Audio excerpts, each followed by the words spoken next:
Hello. Well, we're going to talk about XRP again because there was two articles that came out which might have actually been of interest. One was a reporter that was supposedly anti-XRP, and he says the main business of Ripple is actually selling XRP and not so much cross-border payments, and he has some numbers to back that, which Garlinghouse did not actually refute. And of course, David Schwartz later came out and tried to clarify, but he didn't give too much information. So let's actually delve into the details. This reporter is called John Hidd. He's a senior reporter at Forbes. Forbes has written both pro and anti-crypto articles. Like sometimes they like really shill stuff and pump it up. Other times they really take it down. Of course, he's writing about Ripple and XRP, and he's saying that the allegations against Ripple are actually true because Ripple's main business is actually to sell XRP and not for cross-border payments. Now, I happen to actually disagree with that, but there are some numbers he actually pointed out. For instance, he focused a lot on the Trianglo partnership, which was a pretty big deal when it actually came out. But Trianglo is a partner of Ripple, and it uses XRP because Ripple bought a 40% stake in the company for an undisclosed sum. So Ripple owns the company, so through that, they're basically making them use, they're going to use RippleNet and ODL. I don't know if they're making them use it because of the deal or they actually just wanted to use it, but Ripple owns about 40% stake in the company. However, only about 8 out of 91 remittance customers at Trianglo used XRP. That means the vast majority of the customers at Trianglo don't actually use XRP. And the other thing is like pretty much all the XRP business goes through a special purpose entity called GEA Limited. And that counts for the majority of the XRP business.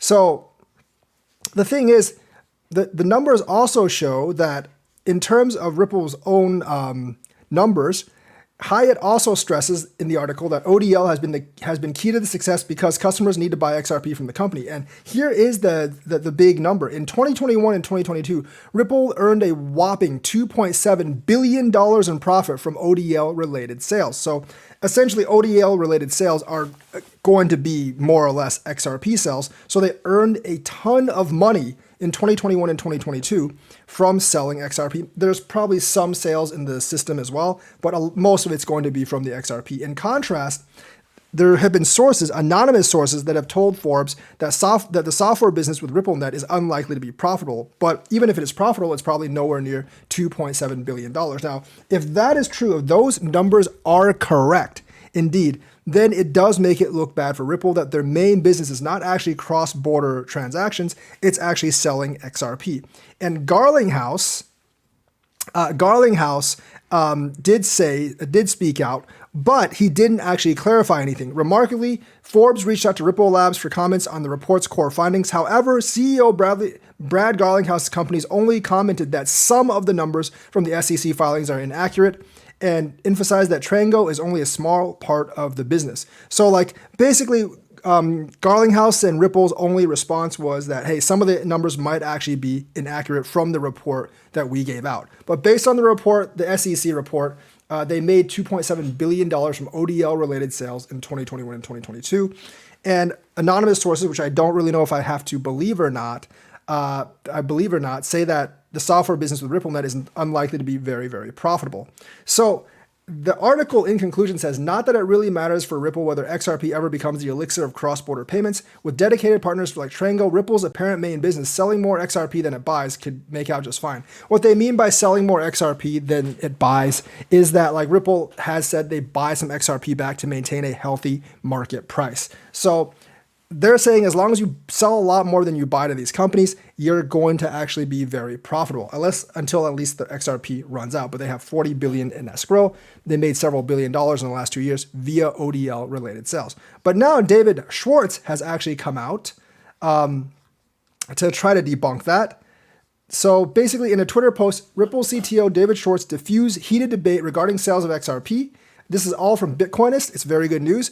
The argument centered on if the creation of XRP was explicitly for sales or not. So the CTO explained that the purpose of developing Ripple is to ensure wider distribution of XRP. That makes sense because the more you sell out, the more widely it's distributed. Ripple buying it back doesn't really help that cause because you're just buying it back into Ripple. But I understand that with a lawsuit, you might actually need to stabilize the price. And he says the strategy will help the company generate huge income from XRP retail sales and also support its operations. But that doesn't actually diffuse the accusation that Ripple's main business is to sell XRP. So basically, like before now, Ripple CEO Brad Garlinghouse stated that XRP retail sales had supported the survival of this firm, but now he says that they can actually survive without the XRP sales. But as to the SEC reporting numbers, it does seem like most of their revenue still comes from XRP sales, which I'm not really sure how well their statement actually plays, if that is actually true. So a lot of stuff actually going on here. So like a lot of people are actually looking at the SEC reports, like the reporting documents, and saying that Ripple's main business is actually selling XRP and not really cross-border and not like cross-border settlements. But selling XRP could be part of their cross-border settlements because your customers do need XRP to run ODL. But if the main source of your income is selling XRP to those companies, then you might actually have a problem from a legal sense. And I'm sure like Judge Torres and all these details are actually on the legal docket. And this might actually be the reason why Torres is taking so long, because we haven't really heard all the internal details from Ripple itself, how much money they make from selling XRP, but how much money they're making from selling XRP versus their software business. And Ripple is a private company, so they don't have to disclose this stuff to the public. But in that court lawsuit, they probably have a lot of these details. And remember, the SEC in their lawsuits, they never comment until after the lawsuit. So you've basically, like, if you're looking at the public Twitter media, it's always been the Ripple side of the story. And of course, everyone on Twitter is going to, especially in the cryptoverse, is going to be against the SEC because they don't want their coins to be securities as well. So Garlinghouse has actually said that the company could still flourish and produce more money even without indulging in the sales of XRP coins, but the numbers do make it look like the majority of their profits or revenues do come from XRP sales.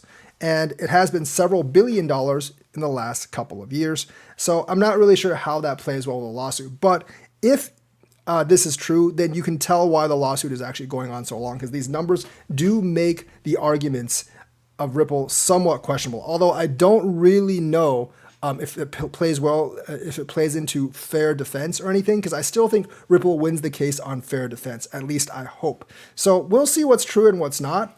But some of these numbers, since it's a private company, they don't actually have to come out. And the quarterly report of Ripple, I don't actually think it gives us like the entire set of details, because obviously like Garlinghouse and Ripple didn't actually refute the research numbers, but they just said some of them might actually be inaccurate without giving more details. So let me know what you think about this. I still hope Ripple wins the lawsuit, and I still think that they got it on the fair defense clause, but I don't know, this kind of like puts a little bit of a dent in it, but not really. But it would be hard to separate like, XRP from the success of Ripple or Ripple from the success of XRP if like the majority of the company's profits did actually come from selling the coin as recently as 2021 and 2022. So that's the news for today. Let me know what you think. Like and subscribe, hit that bell notifications button. Thank you and have a nice day.